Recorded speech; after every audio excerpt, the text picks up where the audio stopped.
우리가 계속 요한복음 4장 말씀 같이 나누고 있는데 오늘 읽었던 본문은 크게 둘로 나누어집니다.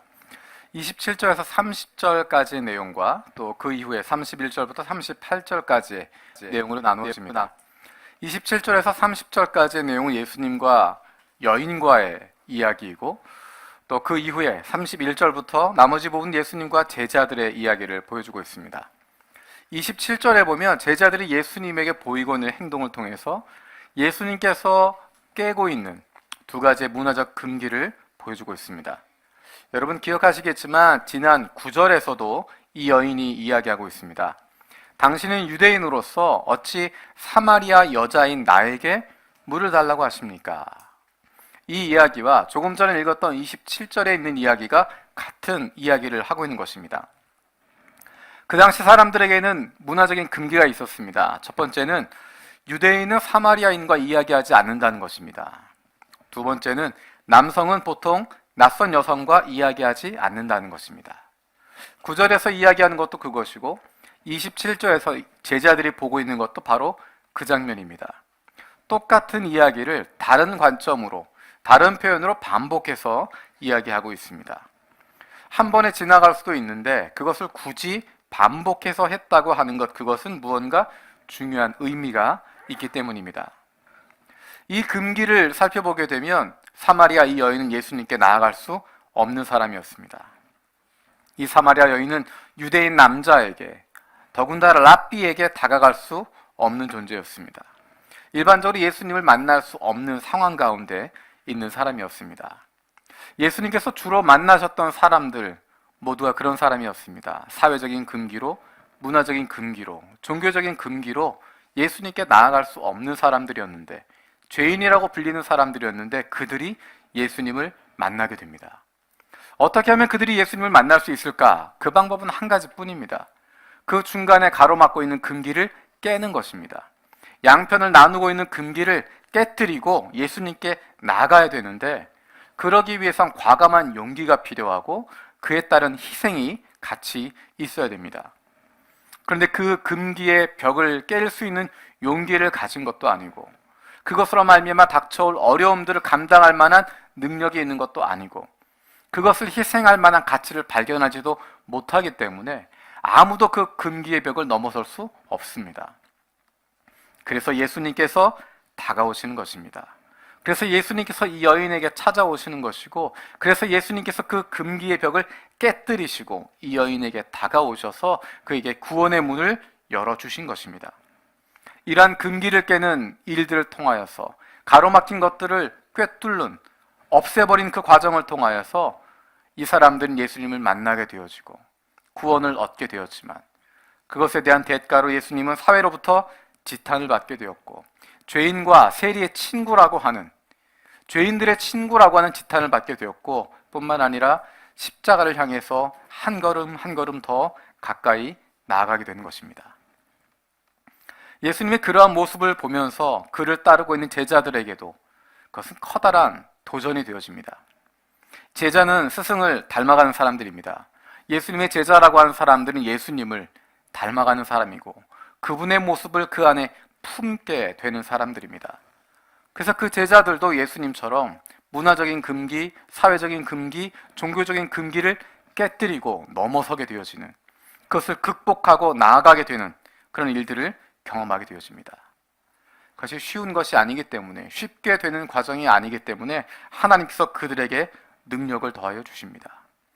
성경에서 이야기하고 있는 대로 그들에게 성령 충만함을 허락하여 주셔서 권능을 갖게 하시고, 그 권능을 가지고 그 금기들을 깨뜨릴 수 있도록, 넘어설 수 있도록 권능을 주실 뿐만 아니라 그 권능을 필요로 하고 있는 핍박받는 상황을 허락해 주시고, 그 핍박을 통하여서 그들이 흩어지게 하시고 그들이 앞으로 가야 할 길들을 하나님께서 친히 인도해 주셨습니다.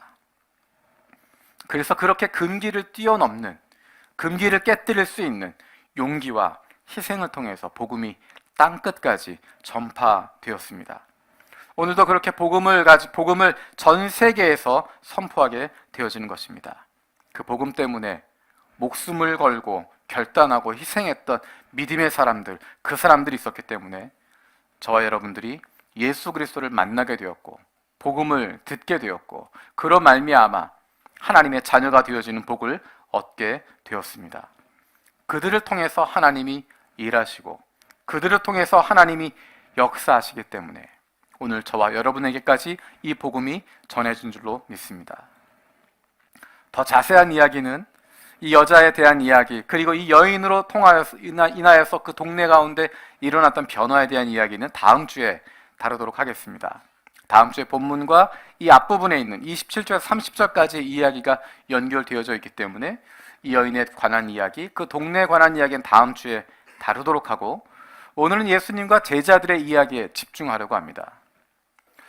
오랫동안 신앙생활을 하다 보면 오랫동안 신앙생활을 하고 교회에 오래 다니다 보면 여러 가지 봉사하고 사역하고 헌신하다 보면 내가 왜 이렇게 살아오고 있는지 그것을 잊어버리기가 쉽습니다. 다른 사람들과 함께 살아가게 되면서 그냥 남들이 살아가는 것 따라가게 되고 남들 사는 대로 남들이 중요하다고 말하는 것 그게 중요하지라고 생각하면서 그렇게 시간을 흘러보낼 때가 있습니다.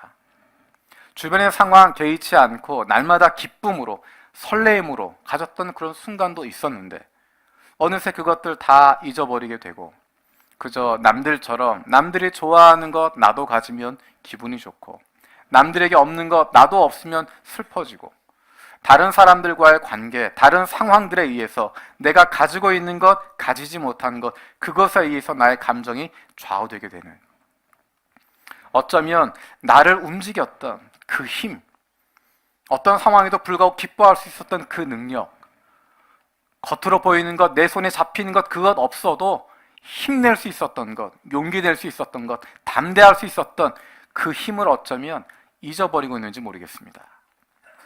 예수님 오늘 본문을 통하여서 우리에게 두 가지를 이야기하고 계십니다. 첫 번째는 34절에 있는 내용입니다. 우리 함께 읽겠습니다. 34절 요한복음 4장 34절입니다. 읽겠습니다. 시작. 예수께서 이르시되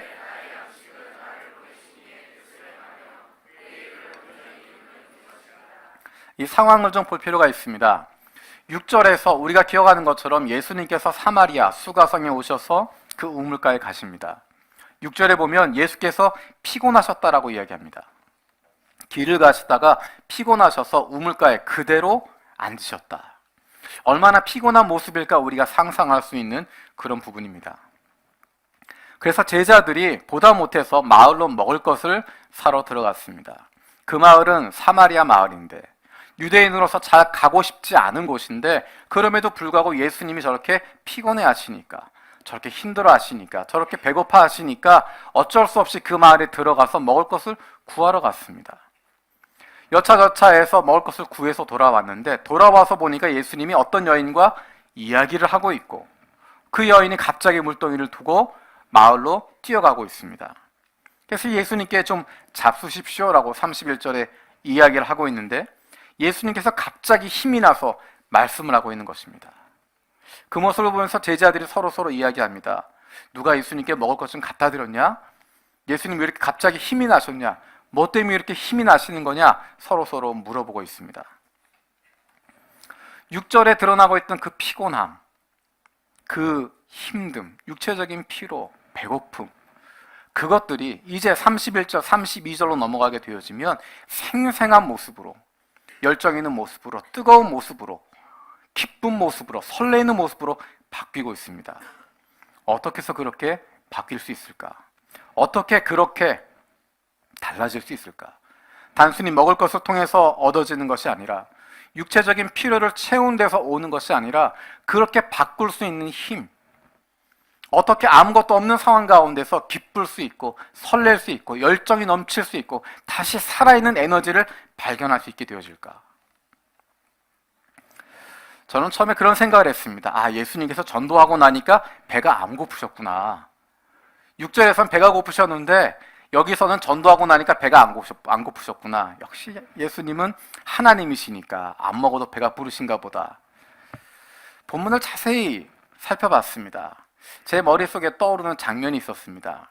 예수님이 34절을 이야기하는 장면은 어떤 장면일까? 아마도 예수님께서 제자들이 사가지고 온 도시락을 맛있게 드시면서 하는 이야기였던 것 같습니다. 무엇인가 드시면서 제자들이 가져온 것 드시면서 힘있게 이야기하시는 것입니다. 내가 이렇게 힘이 난단다.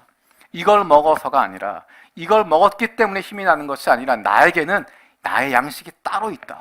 나를 힘나게 하고 기쁘게 하고 피곤하고 어려웠지만 그 모든 것도 극복할 수 있는 나의 에너지원이 따로 있단다. 여러분 그런 경험 해본 적 없으십니까? 분명 잠 못 자고 있었지만, 분명 배가 고프지만, 분명 추운 상황이지만 그럼에도 불구하고 힘이 넘치고 그 추운 것 문제가 되지 않고 배고픈 것 다 뛰어넘을 수 있고 잠 못 자는 것 며칠이고 밤새고 하는 것 전혀 문제가 되지 않는, 그럼에도 불구하고 내 안에 기쁨이 넘치고 즐거움이 넘치고 아무 것 내게 나타나지 않아도 기쁠 수 있는, 힘 넘칠 수 있는 그런 경험들 혹시 여러분 해본 적 없으십니까? 우리의 삶의 기쁨은 어디에서 오고 있습니까? 지금 내 마음을 뜨겁게 하고 나에게 열정이 생기게 하고 내 심장을 뛰게 만드는 것, 그것이 어떤 것입니까? 어떤 사람은 건강을 생각만 하면 마음이 뜁니다. 아침 저녁으로 거울 쳐다보면서 배 한번 쳐다보고 어깨 한번 쳐다보고 허벅지 한번 쳐다보고 배의 왕자가 더 잘 새겨질수록 기분이 좋았다가 조금만 흐려지면 우울해졌다가 어깨 근육이 조금 나오면 뭔가 뿌듯하다가 조금만 흐트러지는 것 같으면 뭔가 실패하는 것처럼 우울했다가, 어떤 사람은 돈을 생각할 때마다 달라집니다. 돈을 생각만 하면, 통장에 있는 돈 생각만 하면 자다가도 일어나서 웃게 되고, 내 손에 내가 오늘 벌었던 그 손으로 세 보면서 그것에서 행복을 느끼게 되고, 아무리 밥을 안 먹어도, 아무리 날씨가 추워도, 아무리 눈보라가 쳐도 내 손에 돈만 들고 있으면 행복해지는 사람들이 있습니다. 어떤 사람들은 자녀가 공부하는 것 보면서 나는 저렇게 공부한 적 없는데 열심히 공부하고 좋은 학교 가는 것 보면서 좋은 성적 거두는 것 보면서 나는 내 인생의 행복은 다 이 아이에게 있다. 우리 아이가 이렇게 공부하는 모습, 이렇게 성공하는 모습, 열심히 하는 것, 그것 보니까 다 뿌듯하고, 이 아빠는 밥 안 먹어도 배부르단다. 이 엄마는 네가 공부하는 것 보면 잠 안 자도 행복하단다. 그렇게 이야기하는 사람들이 있습니다. 지금 여러분의 마음은 무엇 때문에 기쁘고 무엇이 여러분의 삶에 힘을 만들어주고 있고 무엇이 여러분으로 하여금 심장이 뛰게 만들고 여러분의 마음을 두근거리게 만들고 있습니까? 무엇이 여러분에게 행복을 주고 있고 다른 것 다 없더라도 나에게 이것만 있다면, 내가 이것 하고 있다면 나는 다른 것 없어도 괜찮다 생각할 만한 그 무엇 여러분 가지고 계십니까? 왕년에 있었던 것 같은데, 10년 전에 20년 전에 그런 경험이 있었던 것 같은데, 배가 고팠어도 괜찮았고 날이 추워도 괜찮았고 남들이 무시하고 멸시해도 그것 전혀 상관하지 않았던 것 같은데, 어떤 상황 속에서도 기쁘고 행복할 수 있었고 모든 것 다 뛰어넘을 수 있었던 것 같은데, 지금은 그 기쁨을 어디에 두고 계십니까? 무엇이 여러분의 양식이 되고 있습니까? 예수님은 나의 양식은 따로 있다라고 이야기하십니다. 제자들이 사온 그 먹을 것, 그것 말고 그것이 나를 힘나게 하고 내 인생에 의미를 주고 나에게 기쁨을 주고 내 심장을 뛰게 하는 것이 아니라 그것 말고 다른 것이 있는데 그것이 바로 하나님의 뜻을 행하는 것이다 라고 이야기합니다. 우리 34절 말씀 다시 한번 읽어보겠습니다. 34절입니다. 시작.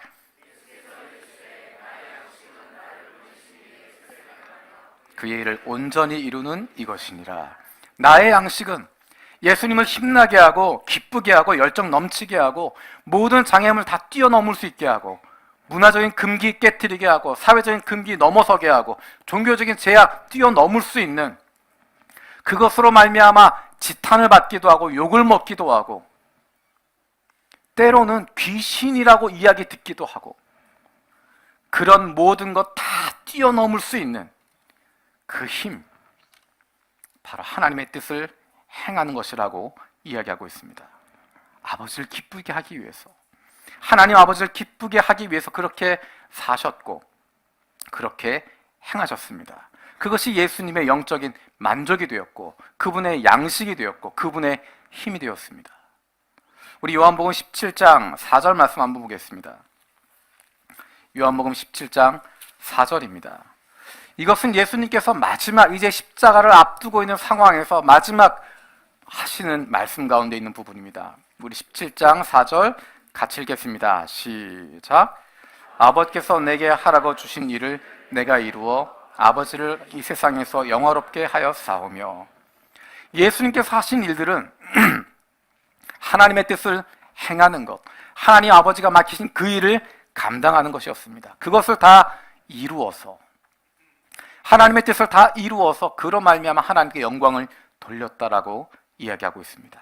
그 임무를 완수했다는 것입니다. 하나님이 주신 그 뜻 그대로 다 성취했다는 것입니다. 그 뜻을 이루었다라는 것입니다. 하나님이 맡겨주셨던, 예수님에게 맡겨주신 그 사명 다 감당하게 되어지고 하나님의 뜻을 그 인생 가운데 다 펼쳐 이루셨다는 것입니다.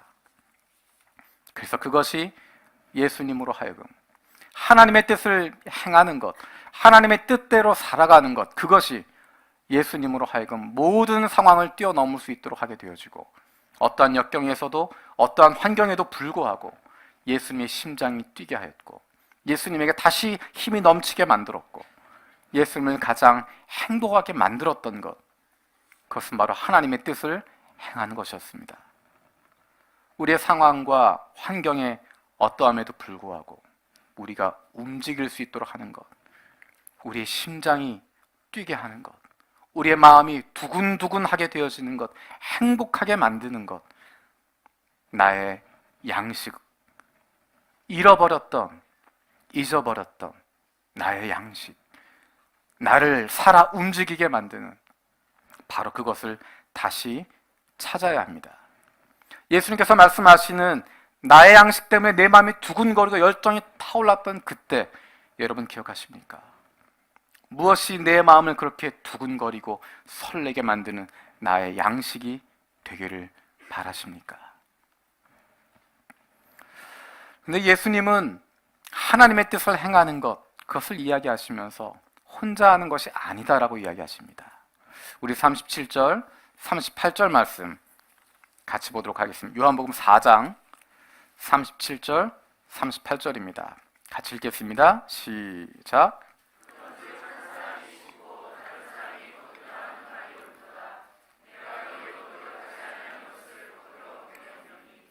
한 사람은 노력하였고 너희는 그들의 노력한 것에 참여하였느니라.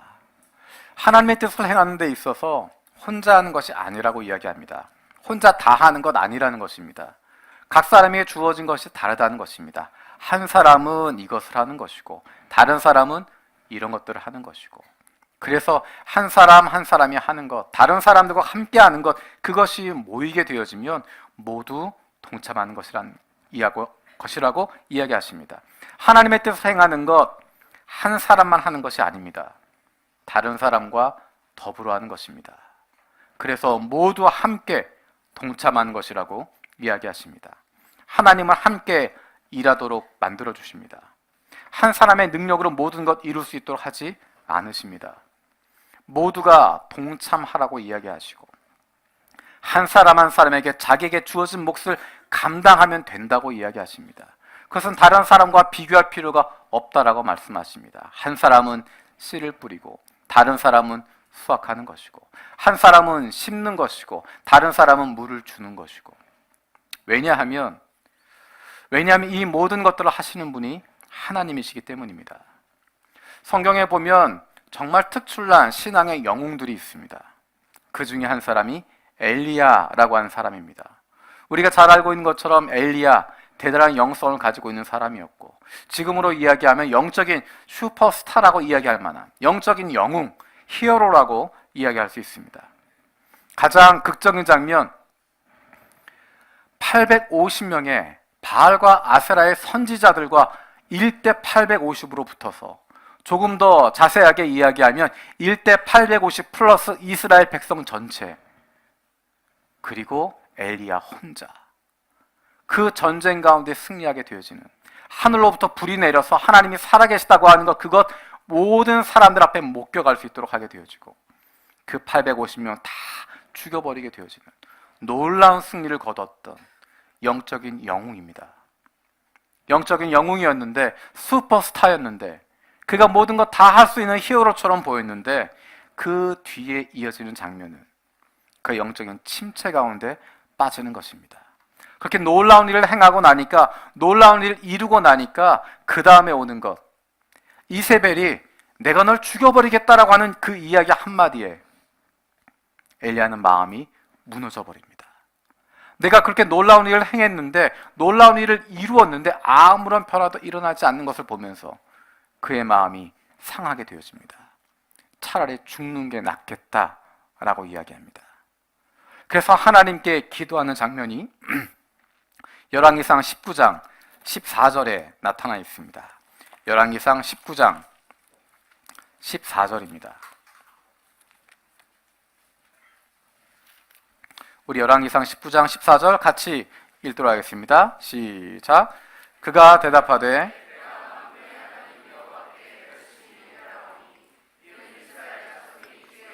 버리고 주의 제단을 헐며 칼로 주의 선지자들을 죽였음이오며 오직 나만 남았거늘 그들이 내 생명을 찾아 빼앗으려 하나이다. 얼마나 간절한 이야기입니까? 오직 나만 남았습니다. 나밖에 안 남았습니다. 이스라엘 사람들 다 주의 언약을 버려버렸고, 주의 제단을 헐어버렸고, 주의 선지자들 다 죽여버렸습니다. 오직 나밖에 안 남았습니다. 나 하나 살아남았습니다. 나 혼자밖에 없습니다라고 이야기합니다. 물론 엘리야 훌륭한 사람입니다. 위대한 인물입니다. 또다시 그런 인물 나타나기 어려울 것입니다. 실제로 그런 인물 그 뒤에 나타나지 않습니다. 엘리야 같은 인물 나타나기 어렵습니다. 위대한 영적인 놀라운 위인이고 위대한 영웅이었습니다. 오직 나밖에 안 남았습니다라고 이야기하는 그 엘리야에게 하나님께서 아주 조용히 그에게 이야기하십니다. 그 뒤에 이어지는 15절에서 17절까지의 내용입니다. 열왕기상 19장 15절에서 17절 같이 읽겠습니다. 시작. 여호와께서 그에게 이르시되 너는 내 길을 돌이켜 광야를 통하여 다메섹에 가서 이르거든 하사엘에게 기름을 부어 아람의 왕이 되게 하고 또 임시의 아들 예후에게 기름을 부어 이스라엘의 왕이 되게 하고 또 아벨무홀라 사반의 아들 엘사에게 기름을 부어 너를 대신하여 선지자가 되게 하라. 하사엘의 칼을 피하는 자를 예후가 죽일 것이요 예후의 칼을 피하는 자를 엘리사가 죽이리라. 엘리야는 오직 나만 남았습니다라고 이야기하는데, 하나님 일할 수 있는 사람 나밖에 없습니다라고 이야기하는데, 하나님이 여러 사람의 이름을 불러가고 있습니다. 하사엘, 그를 들어서 아람의 왕이 되게 할 거고, 그를 통해서 일하실 것이고, 예후를 통해서 일하실 것이고, 엘리사를 통해서 일하실 것이고, 실제로 엘리야가 했던 일, 엘리사에게 기름을 부은 것입니다. 엘리사를 그 다음 선지자로, 하나님이 인정하시는 선지자로 세웠던 것입니다. 하나님은 각각 다른 사람들을 통해서 일하시는 것을 보여주고 계십니다. 엘리야가 나서서 아람에 가서 아람도 정벌을 하고, 북이스라엘 모든 것 아합의 가문 멸망시키는 것 엘리야가 나서서 하고, 그 다음 연결하는 것 엘리야가 다 하고, 그것이 아니라 하나님은 각각 다른 사람들을 통해서 일하고 계십니다. 하사엘을 통해서도 일하시고, 예후를 통해서도 일하시고, 엘리사를 통해서도 일하고 계시는 것입니다.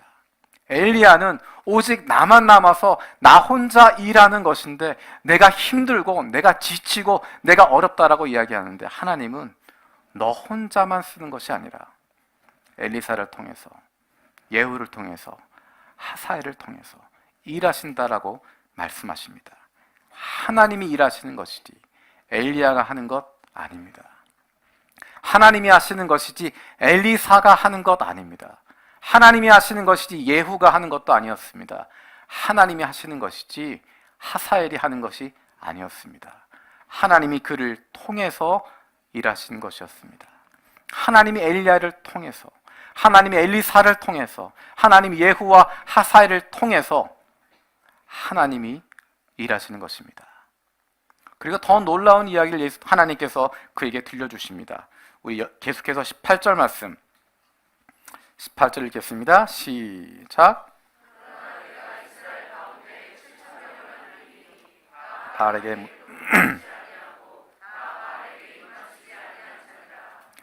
엘리야 혼자가 아니라고 하는 것 분명히 다시 밝혀주고 계십니다.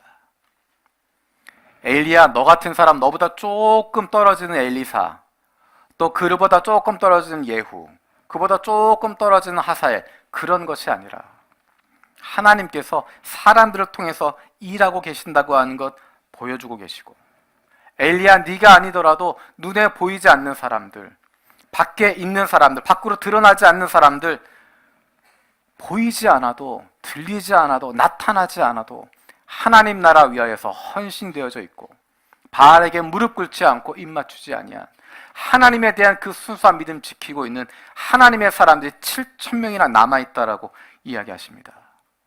그들이 엘리야 같은 사람은 아니지만, 엘리사 같은 사람은 아니지만, 하사엘이나 예후처럼 앞에 나서서 일하는 사람들은 아니지만, 그들의 삶의 자리에서 하나님이 그들을 보내신 그 현장에서, 그 가정에서, 그 직장에서, 그 학교에서 하나님의 사람답게 바알에게 무릎 꿇지 않고 하나님 바라보는 그 믿음 가지고 하나님의 자녀답게, 하나님의 사람답게, 그리스도인답게 그렇게 살아가는 사람이 7,000명이나 있다는 것입니다. 한 명의 영웅이 아니라 평범한 그 사람들을 통해서 우리 모두가 엘리야가 될 필요 없습니다. 우리 모두가 다윗이 될 필요가 없습니다. 누구나가 일상 속에서 하나님의 뜻을 펼쳐가면서 하나님 나라 위에서 하루하루 평범하게 살아가는 것입니다. 하나님이 그 사람들을 남겨둔 사람이라고 이야기하시고, 하나님의 눈에는 엘리야나 그 7,000명의 사람들이나 다 동일하게 보고 계시고, 같은 마음으로 대하고 계시고, 똑같이 칭찬하고 계시고, 똑같이 소중하게 보고 계십니다. 씨 뿌리는 사람, 추수하는 사람, 역할은 다릅니다. 하는 일은 다를 수 있습니다. 우리가 누군가를 전도하게 되어질 때 그에게 마지막으로 사형일을 전하고, 또는 복음을 전해서 그가 예수 믿게 하는 것, 영접 기도시키는 것, 그것만 중요한 것이 아니라 그렇게 하기 이전에 수많은 사람들의 역할이 있었다고 하는 것 우리는 기억해야 됩니다. 여러분이 처음 예수 믿었던 순간을 한번 기억해 보십시오. 여러분이 처음 예수님을 믿게 됐던 과정 가운데 어떠한 일들이 있었습니까? 어쩌면 누군가 나를 찾아와서 전도해서 교회에 나오게 하기도 하고, 어쩌면 나에게 무엇인가를 이야기해서 기도하도록 만들어주기도 하고, 내 마음 가운데 결단해서 내가 예수 믿겠습니다라고 말하게 했던 그 순간 있었을 텐데, 그것만으로 이루어졌을까요? 그 한 사람, 그 사람 때문에 이 모든 것이 이루어졌을까요? 그렇지 않습니다. 내가 예수 믿게 되는 과정 가운데, 때로는 내 친구 가운데, 직장 동료 가운데, 우리 가족 가운데 내가 알고 있는 누군가가 나에게 예수님을 소개하기도 했고, 내 기억 속에 그 사람 예수 믿는 사람인데 참 좋은 사람이었어, 나한테 예수 믿는 좋은 친구가 있었어, 그 이전에 잘은 알지 못하지만 나를 도와줬던 그 사람 예수 믿는 사람이었던 것 같아.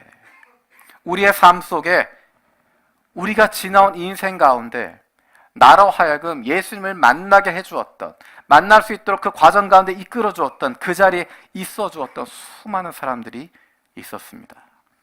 다 다른 모습으로 쓰임받고 있지만, 다른 모습으로 활동하고 있지만, 하나님이 우리에게 맡기신 그 몫을 감당하고 있을 때 그것을 통하여서 사람들 가운데 변화가 일어나게 되어지고, 내가 예수를 만나게 되어지고, 예수를 영접하게 되어집니다. 씨를 뿌리는 사람, 물을 주는 사람, 거두는 사람, 역할은 다르지만 각각에게 주어진 역할이 있는 것이고, 그것을 얼마나 충실히 하는가, 그것이 우리의 인생을 바꾸게 되어지는 것입니다. 우리의 매일매일 살아가고 있는 그 삶이 다른 사람들에게 영향을 주고 있습니다. 여러분 가운데 예수 믿지 않는 친구, 그 사람에게 여러분이 좋은 예수 믿는 친구가 되어주면 그 사람은 예수님 만나게 되어질 가능성이 훨씬 더 높아지게 됩니다. 여러분 가족 가운데 아무도 예수 안 믿어도 여러분이 예수 믿는 좋은 가족이 되어주면, 좋은 친척 되어주면 그 사람 예수 믿게 될 가능성이 훨씬 더 높아지게 됩니다. 내가 다 끝내지 않더라도, 내가 그 사람 손 붙잡고 영접시키지 않더라도, 내가 이 일 완성하지 않더라도 내게 주어진 그 일 충실하게 하고 있을 때, 내가 매일매일의 삶을 그렇게 살아가고 있을 때 그것이 바로 하나님이 일하시는 통로가 되어지는 것입니다. 우리가 일상 속에서 하고 있는 이야기들, 우리가 다른 사람에게 주는 격려, 다른 사람에게 하는 칭찬, 우리가 인내하는 것, 그런 복음의 이야기들, 그것이 다른 사람 누군가의 삶의 전환점이 되어질 수 있습니다. 옛날 고린도 교회가 여럿으로 사람들이 나누어졌습니다. 바울이 먼저 가서 복음을 전했는데 그 이후에 아볼로가 가서 그 내용들을 좀 더 잘 가르쳤습니다. 그때 사람들이 여럿서 쪼개졌습니다. 나는 그래도 복음을 전한 사람 바울이니까 난 바울 편이야. 그래도 나는 믿음을 제대로 가르쳐준 사람 아볼로니까 나는 아볼로 편이야. 나는 원조 복음 베드로 편이야. 나는 이것저것 다 싫으니까 그리스도 편이야. 나름대로 다 사람들이 나눠져 있었습니다. 각 사람에게 주신 역할이 있었는데 그것에 따라서 사람들의 마음은 나누어져 버렸습니다. 거기에 대해서 사도 바울이 고린도 교회에 편지를 보내고 있습니다. 고린도전서 3장 5절에서 9절까지의 말씀입니다. 우리 화면에 있는 것 보시면서 같이 읽도록 하겠습니다. 5절에서 9절까지 읽겠습니다. 시작. 그런즉 아볼로는 무엇이며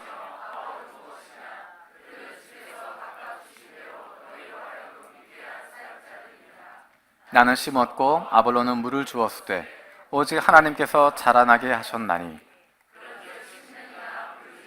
아무것도 아니로되 오직 자라나게 하시는 이는 하나님뿐이니라. 심는 이와 물 주는 이는 한 가지이나 각각 자기가 일한 대로 자기의 상을 받으리라. 우리는 하나님의 동역자들이요 너희는 하나님의 밭이요 하나님의 집이니라. 아볼로를 놓고 바울을 놓고 심는 이로 물 주는 이로 아볼로파 바울파 나눠지고 있는데 바울은 이렇게 설명합니다. 나는 심는 이였으면 아볼로는 물 주는 사람이었다. 어떤 것이 더 중요한가? 심는 게 중요하냐? 물 주는 게 더 중요하냐? 바울은 그렇게 물어보지 않습니다. 나는 그저 심는 사람이었고 아볼로는 그저 물 주는 사람에 불과했다. 정말로 너희를 자라나게 하신 분은 하나님이시다. 우리가 한 것이 아니라고 이야기하는 것입니다. 나는 그저 내게 주어진 것, 심는 것 그것만 한 것이고 아볼로는 그에게 맡겨주신 일, 물 주는 것 그것만 했을 뿐이고 자기에게 주어진 거 했을 뿐이지 무엇이 더 중요하다, 무엇이 더 중심이다라고 말할 수 없다는 것입니다. 오로지 자라게 하시는 분은 하나님이시니 너희는 하나님의 사람들이라고 이야기하는 것입니다. 바울의 사람들이 아니라 아볼로표 사람들이 되는 것이 아니라 아볼로를 통해서 회심한 사람들, 바울을 통해서 회심한 사람들, 우리 식구들, 우리 편이라고 이야기하는 것이 아니라 이 모두가 하나님이 역사하신, 하나님이 자라게 하셨고 하나님이 달라지게 하셨고 하나님이 구원하신 하나님의 백성이라고 하는 것을 기억하도록 하는 것입니다. 심는 이와 물 주는 이 하나라고 이야기합니다. 각각 자기에게 맡은 대로 수고하는 것이고 그에 대한 보상을 그 삭스를 하나님이 주시는 것이고 그에게 주어진 몫을 그저 감당하면 되는 것입니다. 왜냐하면 그를 통해서 역사하시는 분이 하나님이시기 때문입니다. 우리는 자꾸만 내가 주인공이 되려고 하고 내 이름표를 붙이려고 합니다. 내 이름을 붙여서 그 결과로 이 사람이 바뀌었다고 생각하게 되어지고 내가 이러한 일들 이루었다라고 생각하고 하나님의 비전으로 시작했지만 인간의 야망으로 바꿔버리고 하나님의 선한 뜻으로 시작했지만 인간의 추악한 욕심으로 끝을 내버리게 되는 것이 어쩌면 우리의 모습인지 모르겠습니다. 내 이름 내겠다고 하는 것, 나 때문에 됐다라고 하는 것, 내가 칭찬받고자 하는 그것 욕심을 버리면 그 야망 내려놓으면 하나님의 영광이 드러나게 되는 것입니다. 왜냐하면 하나님께서 일하시기 때문입니다. 우리는 그 역사에 하나님 부르심 가운데 우리를 동역자로 불러주셔서 그 기쁨에 동참할 수 있도록 우리에게 그런 특권을 주셨기 때문입니다. 우리가 2월 달에 선교와 관련돼서 중요한 두 가지를 하게 됩니다. 첫 번째는 2월 12일에 있을 미션 컨퍼런스입니다. 우리가 선교에 대해서 기도하고 마음을 가지고 있고 열심히 헌금도 하고 열심히 봉사도 하는데 우리가 선교가 무엇인지에 대해서 좀 더 깊이 공부하고 연구하고 알아가야 될 과정이 있습니다. 어떤 분들이 그렇게 이야기하세요. 홍 목사님 오시더니 맨날 공부하자 그런다고. 이 세상에서 공부하는 게 제일 쉽다고 이야기하시는 아주 나쁜 목사님이라고. 죄송합니다. 그래도 할 건 해야 될 것 같습니다. 공부해야 됩니다. 왜냐하면 우리는 열심은 있는데 어떤 방향인지 방향을 제대로 맞춰야 됩니다. 방향을 제대로 맞추지 못하고 열심을 내는 것보다 아무것도 안 하는 게 낫습니다. 알지 못하고 방향을 모른 채로 마구 달려가면 그 사람이 많은 사람 어렵게 만드는 것이고 교회를 힘들게 만듭니다. 일하려면 알아야 됩니다. 공부해야 되고 배우는 것입니다. 우리가 2월 12일 날 모시는 강사분들은 우리가 그동안 잘 보기 어려웠던 분들입니다.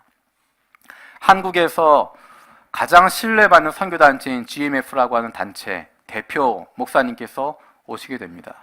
선교란 어떤 거다라고 하는 것, 교회 입장에서, 선교단체 입장에서, 선교사의 입장에서 그것에 대해서 이야기해 주실 것이고, 일본에서 목회하고 있는, 선교사로 오셔서 목회하고 있는 한국 목사님 가운데 가장 존경받는, 특별히 일본 목사님들에게 인정받고 존경받고 있는 그 목사님이 오셔서 또 말씀을 나눠주게 됩니다.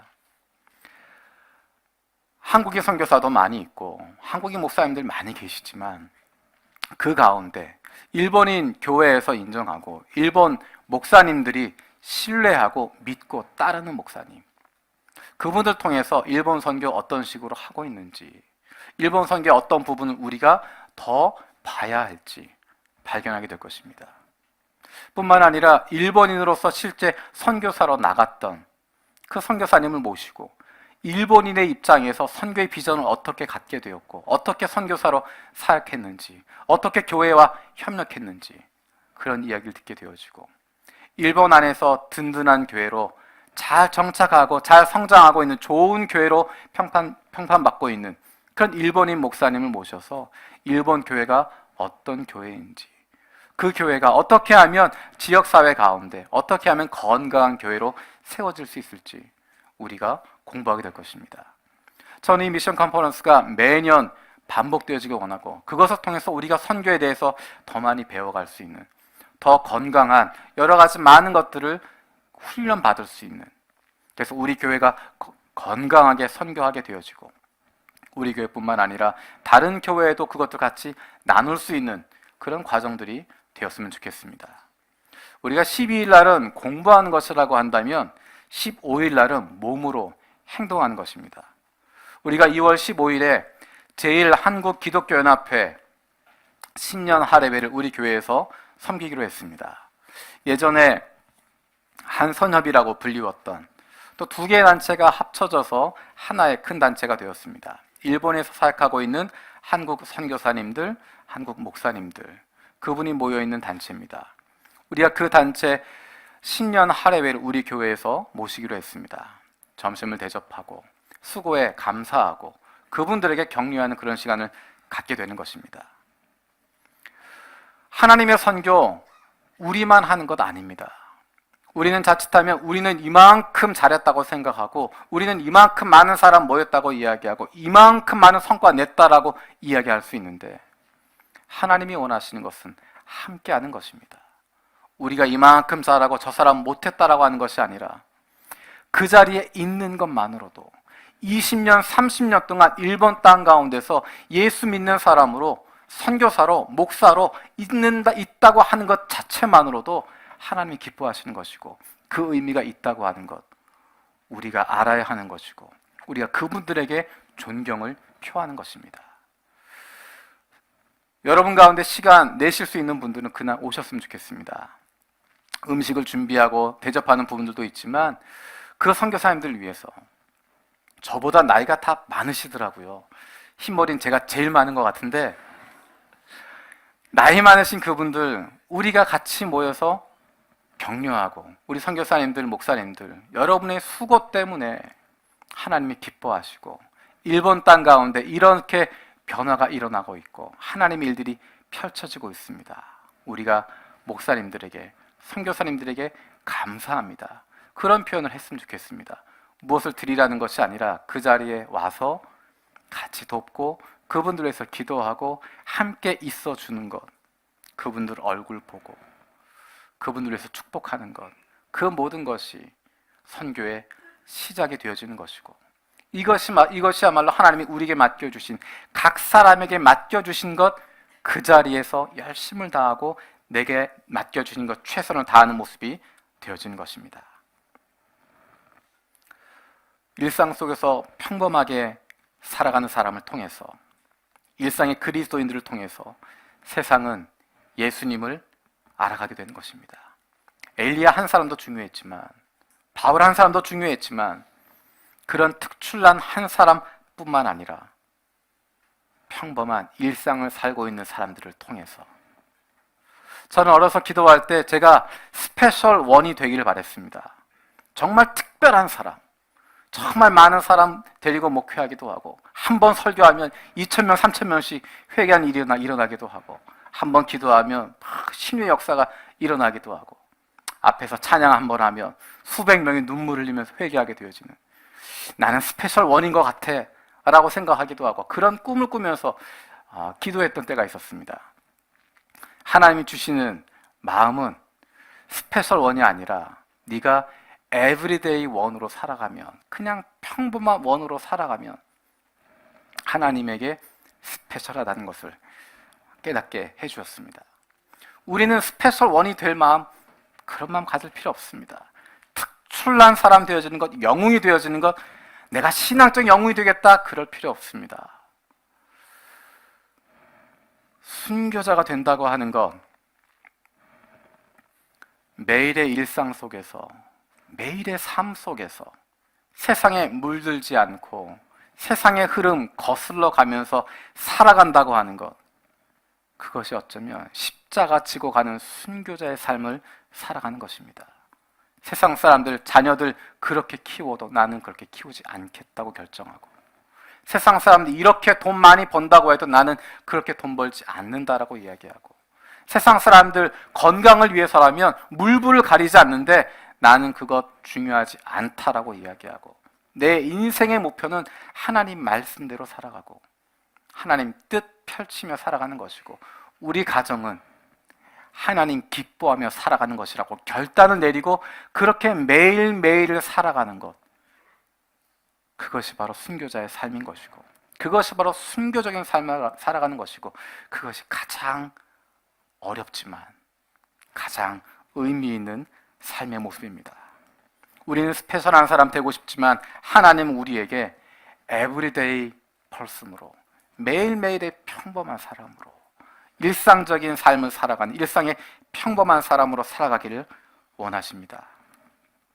사실 저와 여러분은 이미 하나님의 은혜를 경험했기 때문에, 하나님을 만난 사람들이기 때문에, 이미 하나님의 자녀가 된 사람이기 때문에, 예수 그리스도를 닮아가는 사람들이기 때문에 세상 사람들과는 다른 삶을 살아갈 수밖에 없습니다. 예수 잘 믿는 삶, 좋은 그리스도인으로 일상을 살아가는 것, 그것이 바로 하나님의 뜻을 내 삶 속에 펼쳐가는 것이고, 그것이 우리의 심장을 뛰게 하는 것이고, 그것으로 말미암아서 내 주변에 있는 사람들이 예수를 만나게 되어지고 그들이 바로 하나님의 은혜를 경험하게 되어지는 것입니다. 그 사람들을 일컬어서 그리스도의 향기라고 이야기합니다. 영웅이 아니라, 믿음의 특출난 사람이 되어지는 것이 아니라, 무언가 큰 성과를 내는 사람들이 아니라 그저 평범하게 일상을 살아가고 있는데 그들에게서 무언가 향기가 나게 되어지는, 아름다운 냄새가 나게 되어지는, 그리스도의 사랑이 나타나게 되어지는, 그 사람 가까이에 있으면 기분이 좋아지는, 그 사람 옆에 있으면 나도 모르는 사이에 예수님 만나게 되어지는 그리스도의 향기가 되어지는 것입니다. 우리 옆에 있는 사람들 축복했으면 좋겠습니다. 당신은 그리스도의 향기입니다. 하나 더 해볼까요? 당신을 통해 생명이 흘러갑니다. 우리 시간 찬양할 때 우리 결단하는 마음으로, 기도하는 마음으로 찬양했으면 좋겠습니다. 하나님, 내가 내 일상 속에서, 내 삶 속에서 좋은 그리스도인으로 살아가게 하여 주시고, 예수 잘 믿는 사람으로 살아가게 하여 주셔서 그리스도의 향기가 되게 하여 주시옵소서. 아버지의 뜻을 행하며 살아가는 삶이 되게 하여 주시고, 그것이 내 심장이 뛰게 하여 주시고, 우리의 가정이 힘을 얻게 하여 주시고, 그로 말미암아서 내 주변에 있는 사람들 예수님의 사랑 경험할 수 있도록, 하나님의 은혜 경험할 수 있도록, 하나님, 나를 그리스도의 향기로, 그리스도의 편지로, 그러기 위해선 성령 충만해야 그렇게 살아갈 수 있습니다. 성령 충만을 나에게 허락하여 주셔서 내가 그리스도의 향기, 그리스도의 편지 되어 살게 하여 주시옵소서. 우리 기도하는 마음으로 찬양하겠습니다. 너는 그리스도의 향기라, 너는 그리스도의 향기라, 너는 그리스도의 편지라. 하나님 앞에서 그리스도의 향기니 너를 통해 생명이 흘러가리, 너를 통해 생명이 흘러가리. 나는 그리스도의 향기라, 나는 그리스도의 향기라, 나는 그리스도의 편지라, 나는 그리스도의 편지라. 하나님 앞에서 그리스도의 향기, 나를 통해 생명이 흘러가리, 나를 통해 생명이 흘러가리. 다시 한번 고백합니다. 나는 그리스도의 향기라, 그리스도의 향기라, 나는 그리스도의 편지라. 하나님 앞에서 그리스도의 향기, 나를 통해 생명이 흘러가리, 나를 통해 생명이 흘러가리. 우리 시간 같이 기도하겠습니다. 하나님, 지금 찬양했던 것처럼 내 삶 속에 하나님의 뜻이 펼쳐지게 하여 주시고, 그 하나님의 뜻을 행하는 것, 그것이 나에게 기쁨이 되게 하시고 나의 양식이 되게 하여 주시옵소서. 그래서 매일의 삶 속에서, 날마다의 삶 속에서 우리가 놀라운 영웅은 아니지만, 스페셜한 사람들 아니지만, 큰 힘 보이는 사람들 아니지만, 매일의 일상 속에서 그리스도의 향기로 살아가게 하여 주시고, 매일의 삶 속에서 그리스도의 편지로 살아가게 하여 주시옵소서. 성령 충만함 우리 가운데 허락하여 주셔서 매일매일의 삶 속에서 하나님 뜻대로 살아갈 수 있도록, 좋은 그리스도인으로 살아갈 수 있도록, 예수 잘 믿는 사람으로 살아갈 수 있도록 주님 우리를 붙들어 주시고, 우리 교회가 그런 교회가 되게 하여 주시옵소서. 주님이 기뻐하시는, 하나님의 이름만 드러낼 수 있는, 하나님께만 영광 돌릴 수 있는, 하나님의 인정함을 받게 되어지는 그리스도의 향기 되는 교회 되게 하여 주시고, 그리스도의 향기 되어주는 교우 한 사람 한 사람 되게 하여 주시옵소서. 우리 함께 기도하겠습니다. 살아계신 아버지 감사드립니다. 아버지 하나님, 이 시간 주님을 다시 한번 기도합니다. 하나님, 우리가 그리스도의 향기로 살아가게 하여 주시옵소서. 우리가 엘리야 아니지만, 바울 같은 사람 아니지만, 하나님 우리에게 맡겨주신 일이 있으면 기억합니다. 바알이 굴끓지 않은 하나님은 바라보던 그 7,000명 하나님 기뻐하시고 그를 남겨놓으셨던 것처럼, 우리가 매일의 삶 속에서, 일상의 삶 속에서 그리스도인답게 살아가게 해주시고, 좋은 그리스도인 되게 해주시고, 예수 잘 믿는 사람으로 살아가게 해주시고, 우리의 매일의 삶이, 일상의 삶이 그런 삶이 되도록 도와주시고, 우리의 매일매일의 삶을 통해 하나님께서 펼쳐주시고 도와주시옵소서. 하나님, 그로 말미암아 우리가 그리스도의 향기가 되게 하여 주시옵소서. 우리 주변에 있는 사람들이 그 향기를 맡게 하여 주시고, 우리 주변에 있는 사람들이 예수 그리스도를 알게 하여 주시고, 나와 함께하고 있는 사람들이 예수님 만날 수 있도록 하나님 역사해 주시겠다 하여 주시옵소서.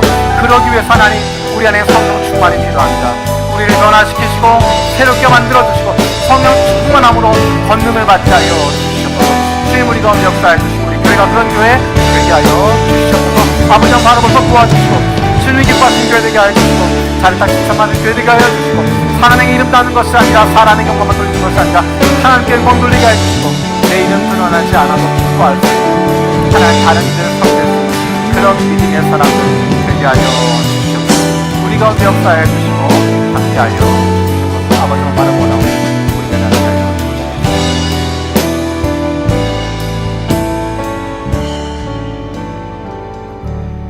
살아계신 아버지 하나님, 예수님의 에너지가 되었던, 기쁨의 원천이 되었던, 그 심장이 뛰게 만들었던, 열정이 넘치게 만들었던 그 힘이 우리의 힘이 되게 하여 주시옵소서. 세상 것으로 배부른 것이 아니라, 손에 쥘 수 있는 것 때문에 행복하다고 착각하는 것이 아니라, 눈에 보이는 것 때문에 만족스럽다라고 속임 가운데 들어가는 것이 아니라, 진정한 나의 양식, 나를 기쁘게 하고 힘이 나게 하고 내 인생의 의미를 부여할 수 있는, 폭풍을 넘어설 수 있고 금기의 벽을 뛰어넘을 수 있게 되어지고 모든 장애물을 통과할 수 있는, 그럼에도 불구하고 기쁨으로 나아갈 수 있는 힘을 얻게 되어지는 그 참다운 양식 발견하게 하여 주시옵소서. 날마다 그 양식으로 살아가게 하여 주시고 우리의 매일의 삶 속에서, 날마다 삶 속에서 평범한 우리의 가정에서, 직장에서, 학교에서 예수 잘 믿는 사람으로, 좋은 그리스도인들로, 그리스도의 향기를 내는 주님의 자녀들로 살아가게 하여 주시고, 그로 말미암아 하나님께 영광 돌릴 수 있도록, 그로 말미암아 나와 가까이 하는 사람들이 그 그리스도의 향기에 취하게 되어지고 그리스도 만나게 되어지는, 그리스도 앞으로 나아가게 됨을 말미암아 생명을 얻게 되어지는 놀라운 일들이 우리의 매일의 삶을 통하여 일어나게 하여 주시옵소서. 감사드리고 예수님의 이름으로 기도드립니다. 아멘.